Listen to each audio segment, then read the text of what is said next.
बिस्मिल्लाहिर्रहमानिर्रहीम। अस्सलाम वालेकुम। नाज़रीन करام, पहले आप ये वीडियो मुलाज़ा फरमाएं, फिर इस पर डिटेल में बात करते हैं। मेन एजेंडा क्या था कल वाली मीटिंग का? नहीं, कल तो एक मुलाकात थी जो असद कैसर साहब ने रखी थी कि जो लोग अपोजिशन में हैं वो बैठकर मुल्क के मसाइल पर बात कर सकें और कोई एक मुतफ़िका लाइमल पर आगे चलने का रास्ता बनाया जाए। तो ये वहाँ बड़ी खुलकर बहस हुई, सियासी मामलात पर भी, जो आज मईशत के हालात हैं उस पर भी, जो सिक्योरिटी सिचुएशन ख़ास तौर पर जो बलूचिस्तान में हालात हैं, KP में हालात हैं, और मजमूई तौर पर जो मुल्क के हालात हैं कि ये क्या है, कैसे इस मामले से निकला जा सकता है। वो इलामिया जो था वो एक इंडिकेशन थी कि बहस किस बात पर हुई है। तो उसमें यही था कि कोई एक रास्ता हो कि कम से कम मुल्क की अपोजिशन जो है, आज मुल्क की बात कोई नहीं कर रहा। आज हुकूमत के अंदर भी जो पार्टियां हैं वो भी आपस में इतफाक है नहीं, हर रोज़ एक दूसरे पर ही कहते हैं। हमने कहा कम से कम अपोजिशन में जो लोग हैं, चाहे वो पार्लियामान में हैं या नहीं है, लेकिन उनकी सोच जो है वो कम से कम मुतफिका हो। तो किस नुक्ते पे आप यकजा थे जो हाँ सारों ने सोचा कि हाँ ये बात ठीक है, इसके ऊपर हम देखिए, खराबी की जो बात है कि निकलने का रास्ता क्या है, वो इस पर इतफाक था कि वो रास्ता आइन की बालादस्ती और रूल ऑफ लॉ में है। ये बुनियादी चीज़ है। अब जो आज की हुकूमत है गैर नुमाइंदा है, इस पर सबका इतफाक है। आगे का रास्ता इलेक्शन ही है, लेकिन बीच में हमने क्या तरीका तय करना है, ये मुस्तकबिल में जब इस पर मजीद बातचीत होगी तो एक रास्ता निकल। तो अभी इब्तदाई इजलास था, मजीद इजलास के बाद कुछ स्ट्रेटजी वगैरह वजह करेंगे? जी बिल्कुल, ये इजलास भी ना समझें, ये तो एक मुलाकात थी जहाँ पर एक मीटिंग ऑफ द माइंड समझ लें वो हुई। और मैं काफ़ी इस बात से मुझे कम से कम बड़ी तकवीत मिली है कि सबकी सोच एक जैसी थी। तमाम जो लोग वहाँ बैठे थे वो इन सब बातों से इतफाक करते थे। लेकिन जब आप कहते हैं, अभी आपने एक जुमला बोला कि आइन की हुक्मरानी हो, अब है तो आइन ही, लेकिन 26वीं आइनी तरमीम उसका हिस्सा है। तो 26वीं आइनी तरमीम को बहुत सारे लोग जो है नापसंदीदगी की नज़र से देखते हैं, लेकिन आइन है, भारत उसके तहत ही काम हो रहा है। तो इसके ऊपर भी बात की आप लोगों ने कि इसके साथ कैसे निपटना है? जी, इस पर भी बात हुई। अब देखिए, वहाँ पर मौलाना साहब ने वोट भी दिया है, उन्होंने अपनी बात बड़ी तफसील से की इस इशू पर कि 26वीं तरमीम को क्यों सपोर्ट किया और क्या कहा उन्होंने, क्यों सपोर्ट किया? नहीं, बुनियादी वजह यह थी कि उन्होंने कहा कि जो तरमीम आई थी उसके अंदर बेपनाह खराबियाँ थी। उसके बाद उस पर बहस हुई और उसकी बहुत सी खराबियाँ दूर हो गई। अभी भी खराबियाँ मौजूद हैं, लेकिन उस बड़ी खराबी से कम आप बच गए, क्योंकि हुकूमत का रवैया तो ये है कि हमने तो पास करनी ही करनी है। तो मौलाना साहब का कंट्रीब्यूशन मैं समझता हूँ, मैंने पहले भी प्रोग्राम में कहा है कि उनकी कंट्रीब्यूशन ये है कि उन्होंने कम से कम मुल्क को एक बड़ी खराबी से बचा लिया। बड़ी खराबी अभी भी है, सुप्रीम कोर्ट की जो एक वो ऊपर वाली हैसियत थी ना, जी, उसकी हैसियत वो खत्म हो गई। सुप्रीम कोर्ट की जो सुप्रीम स्टेटस था वो हमने खत्म कर दिया। तो सुप्रीम कोर्ट नहीं, जो पूरा निज़ाम है अदल का, उस पर ये एक बड़ा गहरा वार है और इसको आपको एक दिन ख़त्म करना पड़ेगा, रिवर्स करना पड़ेगा। लेकिन उनका ये था कि अगर हम उस बड़ी खराबी को ना रोक सकते एक छोटी खराबी को कबूल करके, तो क्योंकि हुकूमत ने तो शायद कोई मामला तय कर लिया था कि लोग तोड़ लेंगे अपोजिशन के और पुरानी ही तरमीम पास कर लें, तो कम से कम उस खराबी से आप बच गए। ये उनकी राय थी और मैं उस राय से इत्तेफाक करता हूँ। खराबी ये है, इसमें कोई शुबा नहीं, उसके असरात आपको नज़र आ रहे हैं और मज़ीद नज़र आएंगे। लेकिन कम से कम आज अपोजिशन में जो लोग हैं वो मुल्क में एक मुतफ़िका सोच रखते हैं, मुल्क की सोच रखते हैं, मुल्क के मसाइल को हल करने की सोच रखते हैं और आगे का रास्ता ढूंढने की कोशिश रखते हैं। लेकिन आपकी जमातों में एक जमात जो पाकिस्तान तहरीक इंसाफ है, इमरान खान के पास पॉपुलर सपोर्ट अब सबसे बहुत ज़्यादा मौजूद है, मौजूदा हुकूमत से भी शायद ज़्यादा मौजूद हो, उसके साथ कैसे एंगेज करेंगे? वो तो बंदा जेल में बैठा है और पार्टी स्वाई उसके कहीं पे चलती भी नहीं है। जी, ये बात बिल्कुल हमने वहाँ पर की कि देखें, बिल्कुल तहफ़्फ़ुज़ात देखें, हर एक की अपनी सियासत है, अपनी सोच है। जो लोग वहाँ बैठे थे और तहफ़्फ़ुज़ात हैं, इसमें कोई शुबा नहीं है। जब भी लोग बैठते हैं, और यहाँ कोई इससे पहले तैयारी नहीं थी कि हम आपस में डिस्कशन करके, ये एक पहली मुलाकात थी, तो सबने अपनी राय का इजहार वहाँ पर कर दिया है। अब जो बातें हुई हैं वो आगे चलकर उनको तय किया जाएगा कि कैसे लाइमल बनाना है, क्या करना है। इमरान से मिलने जाएंगे जेल में?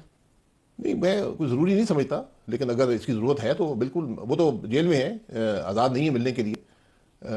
लेकिन अगर कोई कंट्रीब्यूशन, उससे कोई फ़ायदा हासिल होता है, कोई कंट्रीब्यूशन होती है, तो बिल्कुल मुलाकातें, सियासी लोगों में मुलाकातें होनी चाहिए। रास्ता मतलब आपको जाने पे इतराज़ नहीं, आप जा सकते हैं? नहीं, मुझे जाने पे इतराज़ नहीं है, जाने पे इतराज़ नहीं। हल क्या होगा आइंदा के लिए? कोई जहन में है कोई बड़ा खाका? जैसे 8 फरवरी को एहतजाज कर रहे हैं, तो क्या आप भी सोचेंगे कि हम भी एहतजाज करें उनके साथ? नहीं, एहतजाज तो वो कर रहे हैं, 10 तारीख मौलाना साहब ने भी अपना रखा हुआ है, वो अपनी जमातें अपना तरीक़ाकार पे चलेंगे। लेकिन हमने ये कहा कि आइन के अंदर और कानून के दायरे के अंदर रहकर जो काम करें और जो भी हल ढूंढें वो भी आइन के मुताबिक और कानून के अंदर होना चाहिए। आइन और कानून के अंदर रहते हुए एहतजाज तो हो सकता है, सिर्फ ये धावा बिल्डिंग्स पे नहीं बोला जा सकता। बिल्कुल बिल्कुल, वो फर्क करना पड़ता है उसका।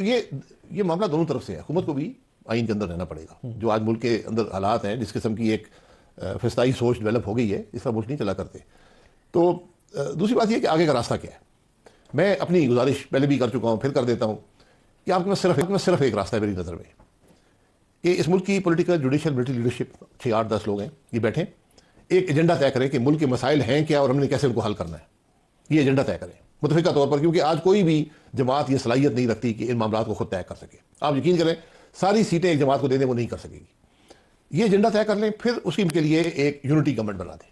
یونٹی کا یونٹی گورنمنٹ, میں نیشنل گورنمنٹ اس لیے نہیں کہتا کہ نیشنل گورنمنٹ ہوتی ہے ایک بندر بانٹ کہ یار 4 وزارتیں تم لے لو, 2 میں لے لیتا ہوں, ایک کسی اور کو دے دیتے ہیں, اس قسم کی.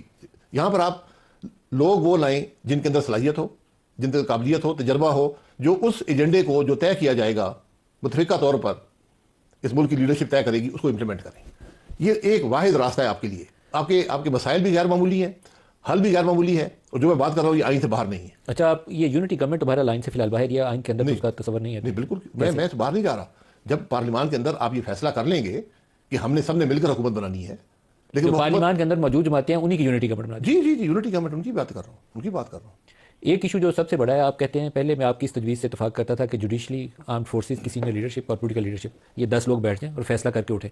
اب شاید جوڈیشری کو آپ کو بٹھانے کی ضرورت نہیں, آپ نے اسٹیم رول کر کے ان کی حیثیت ویسے ختم کر دی ہے. لیکن آپ کی جو پولیٹیکل لیڈرشپ اور جو ملٹری اسٹیبلشمنٹ ہے اس کا یکجا ہونا کسی نقطے کے اوپر بہت ضروری ہے. اس کے علاوہ آگے کا راستہ ہمیں نظر نہیں آئے گا. جی بالکل نہیں آتا. نہیں, جوڈیشل لیڈرشپ بھی آپ کو بٹھانی پڑے گی, کیونکہ جوڈیشری کا بہت بڑا رول ہے. بے شک آپ نے اس کو ایک طرح سے بالکل بے ضرر کر دیا ہے, اسٹیم رول کر دیا اس کا. جی اب جی وہ 26 ترمیم جو ہے یہ بہت بڑا ہمارے ملک کے آئین پہ ایک وار ہے. اب لیکن اسلام آباد ہائی کورٹ میں کیا ہوا, وہ ابھی آپ دیکھیں گے کیا ہوتا ہے. ادارے کی جو اسٹینڈنگ ہے نا, اس کی وہ کمر ٹوٹ جاتی ہے. وہ اسٹینڈنگ اس کی نہیں توڑنی چاہیے, اس کی وہ کھڑا رہنا چاہیے, وقار اس کا قائم رہنا چاہیے, اس کو خراب نہیں آپ کو کرنا چاہیے. نہیں, اس طرف یہ نہیں ہے. جس طرح کے جج اب لگیں گے اور وہ 20-25 سال رہیں گے, اب کیسے ملک کا نظام ٹھیک کریں گے, عدل کا نظام ٹھیک کریں گے؟ کل میٹنگ میں اس پہ بات ہوئی, 26 ترمیم پہ بات ہوئی جس میں ناظرین ویڈیو آپ نے ملاحظہ فرمائی.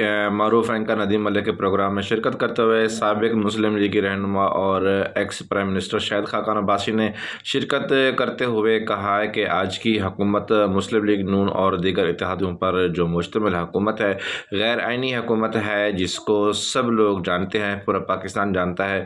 انہوں نے کہا کہ حکومت نے 26 آئینی ترمیم لا کر عدل اور انصاف پر شب خون مارا ہے, اور سپریم کورٹ کی جو حیت تھی اس کو ختم کر دیا گیا ہے, اور عدل کا جو نظام ہے اس پر وار کیا گیا ہے. مگر ان کا کہنا تھا کہ اس ترمیم 26 آئینی ترمیم کو وقت کے ساتھ ساتھ ریورس کرنا پڑے گا. اور شاہد خاقان عباسی کا مزید کہنا تھا کہ ہم نے تمام اپوزیشن جماعتوں بشمول پی ٹی آئی کے رابطہ کر لیا ہے, ان سے رابطے میں ہے. مولانا بھی ہمارے ساتھ ہیں, اس اتحاد کا حصہ ہیں, اور آپ کو جلد حکومت کے خلاف احتجاج ہوتا ہوا نظر آئے گا, اور جلد ہی حکومت کو چلتا